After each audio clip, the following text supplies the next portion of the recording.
කෘත්‍රිම බුද්ධිය. ඒක නිකම් තාක්ෂණයේ තවත්තක ඉදිරි පිම්මක් විතරක් නෙවෙයි.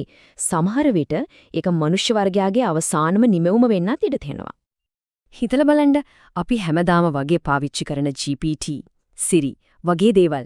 එහෙම නැත්නම් Netflix එකේ අපිට හරියටම ගැලපෙන ෆිල්ම් එකක් සජෙස්ට් කරන අර සිස්ටම් එක. මේ හැමදේම ඇත්තටම කෘත්‍රිම බුද්ධියේ හරිම සරල පොඩි මුහුණුවරවල් විතරයි. හැබැයි මේ අපිට දකින්න දේවල් තියෙන්නේ හරියට ලොකු භූමිකම්පාවක් එන්න කලින් දැනෙන යන්තම් පොඩි සෙලවීමක් වගේ තමයි. ඇත්ත කතාව ඒක ඊට වඩා කොච්චරවත් ගැඹුරුයි ඒ වගේම බලවත්. ඉතින් මේ විග්‍රහයේදී අපි කතා කරන්න යන්නේ මේ දේවල් ගැනයි. අපි බලමු අද තියෙන AI එකෙන් එහාට මොනවද තියෙන්නේ කියලා. ඊට පස්සේ AI වල හැකියාවන්ගේ මට්ටම්, මනුෂ්‍ය බුද්ධිය පහු කරගෙන යන සුපිරි බුද්ධියක් හැදෙන්න පුළුවන් විදිය, ඒකේ තියෙන අදාහ ගන්න බැරි වාසි වගේම දරුණුම අනතිරු සහ අන්තිමටම මේ හැමදේම නිසා මිනිස්සෙක් වෙනවා කියන එකේ තේරුම කොහොම වෙනස් වෙයිද කියලා.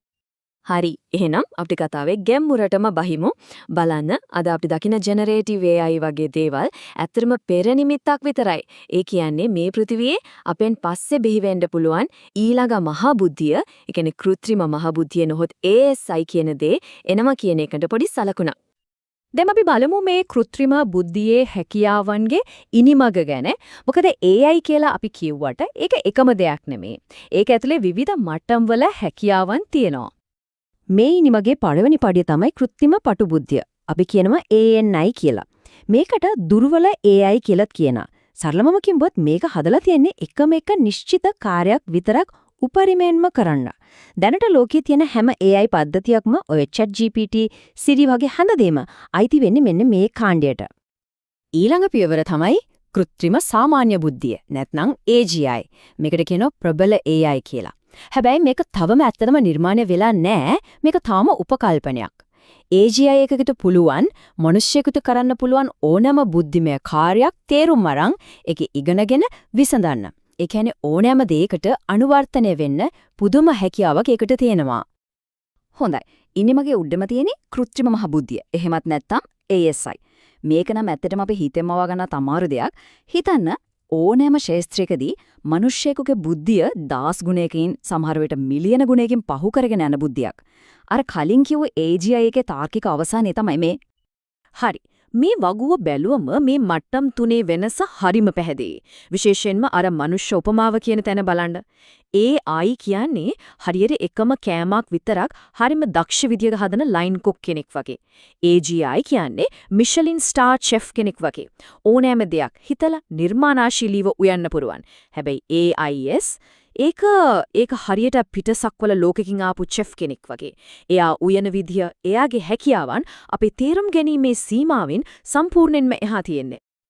ඉතින් මනුෂ්‍ය බුද්ධිය පහු කරගෙන ගියපු මනසක් හැදෙන්න පුළුවන් ප්‍රධාන මාර්ග මොනවාද? අපි දැන් ඒ ගැන බලමු. මොකද මේ ගමන යන විදිය අපේ ආරක්ෂාවට අතිශයින්ම වැදගත් වෙනවා. ප්‍රධාන මාර්ග 3ක් ගැන තමයි කතා වෙන්නේ. එකක් පුනරාවර්තන ස්වයං වැඩි දියුණු වීම. සරලවම AI එකක් තමන්ගේම කේදේ තමන් විසින්ම දියුණු කරගන්නවා එන්නෙන්නම බුද්ධිමත් වෙනවා. දෙවෙනි එක සම්පූර්ණ මොළය අනුකරණය. ඒ කියන්නේ මිනිස් මොළයක ඩිජිටල් කෝපියක් හදන එක. තුන්වෙනි එක තමයි මොළ පරිගණක අතුරු මුහුණක්. ඒ කියන්නේ මිනිස් මොළයයි AI එකයි එකට සම්බන්ධ කරන එක. මෙතනදී තේරුම් ගන්න ඕන හරිම තීරණාත්මක කාරණයක් තියෙනවා. ඒ තමයි වේගවත් ආරම්භය සහ මන්දගාමී ආරම්භය කියන දෙකේ වෙනස. හිතන්න වේගවත් ආරම්භයකදී බුද්ධිය අධිවේගයෙන් සමහරවිට පැය කිහිපයකින් නැත්නම් මිනිත්තු ගානකින් පිපිරීමක් වගේ වැඩි වෙනවා. අපිට ප්‍රතිචාර දක්වන්නත් වෙලාවක් ඉතුරු වෙන්නේ නැහැ. ඒත් මන්දගාමී ආරම්භයකදී ඒ බුද්ධි වර්ධනය ක්‍රමයෙන් සිද්ධ වෙන නිසා අපිට ආරක්ෂක පියවර ගන්න යම්කිසි කාලයක් ලැබෙනවා. AI කියන්නේ මනුස්ස ඉතිහාසයේ හම්බ වෙන ලොකුම සම්දිස්ථානයක්. ඒක හරියට දෙපැත්තම කැපෙන කඩුවක් වගේ. එක පැත්තකින් මනුෂ්‍යත්වයේ තියෙන හැම ප්‍රශ්නයක්ම විසඳන්න පුරුවන්. හැබැයි අනෙක් පැත්තෙන් මනුෂ්‍යත්වයම මේ පොළවෙන් අතුගාලා දාන්නත් පුරුවන්. බලන්න මේ දෙපැත්ත. එක පැත්තකින් හිතන්න හැම ලෙඩක්ම සුව කරනවා, දේශගුණික විපර්යාස නවත්තනවා, දුප්පත්කම නැති කරනවා, අපිව තරු අතරේ ගමන් කරන තැනට ගේනවා. ඒ කියන්නේ සම්පත් පිරුණු පාරාදීසයක්. ඒ කාසියම අනෙක් පැත්තක් තියෙනවා. අපි අරමුණු එක්ක නොගැලපීම, අපේ පාලනයෙන් සම්පූර්ණයෙන්ම ගිලිහී යාම සහ අවසානයේ මනුෂ්‍ය වර්ගයාගේ පැවැත්මටම තර්ජනයක් වෙන එක. මෙතන තියෙන ලුකුම මූලිකම අනතුර තමයි පෙළ ගැස්වීමේ ගැටලුව කියන එක.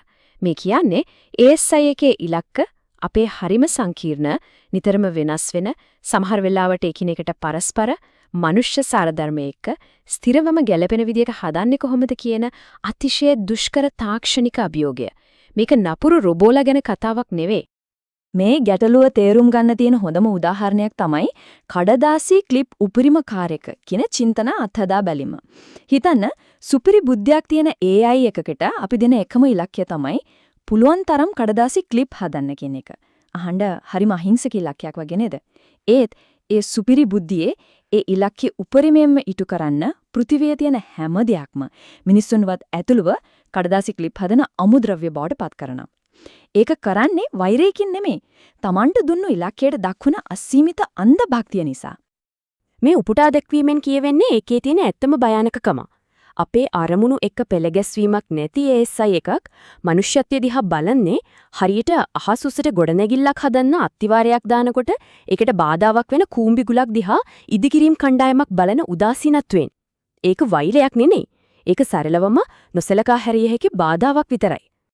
AI ක්ෂේත්‍රයේ පුරෝගාමියෙක් වන ජෙෆ්රි හින්ටන් පෙන්වා දෙන විදියට ප්‍රමාණවත්තරම් බුද්ධිමත් ඕනෑම පද්ධතියක් හරිම ඉක්මනට තේරුම් ගන්න දෙයක් තමයි වැඩි පාලනයක් ලබා ගන්න එක තමන්ගේ ප්‍රධාන ඉලක්කය සපුරා ගන්න හරිම හොඳ උපඉලක්කයක් කියන එක. ඉතින් ඕනෑම ASI එකක් තමන්ගේ අවසාන ඉලක්කය මොකක් වුණත් බලයයි පාලනයයි ලබා ගන්න උත්සාහ කරන්න තියෙන ඉඩකඩ හරිම වැඩි. හරි. දැන් අපි බලමු මේ හැම දෙයක්ම අපේ සමාජයට, අපේ ජීවිතයේ තේරුමට, අපේ අරමුණු වලට කොහොම බලපායිද කියලා. හිතන්න මේ පෘථුවියේ බුද්ධිමත්ම ජීවින් අපි නොවන දවසක අපේ ජීවිතවලට මොකද්ද වෙන්නේ? මුලින්ම බලපාන්න පුළුවන් දේ තමයි රැකියාව කියන සංකල්පයට.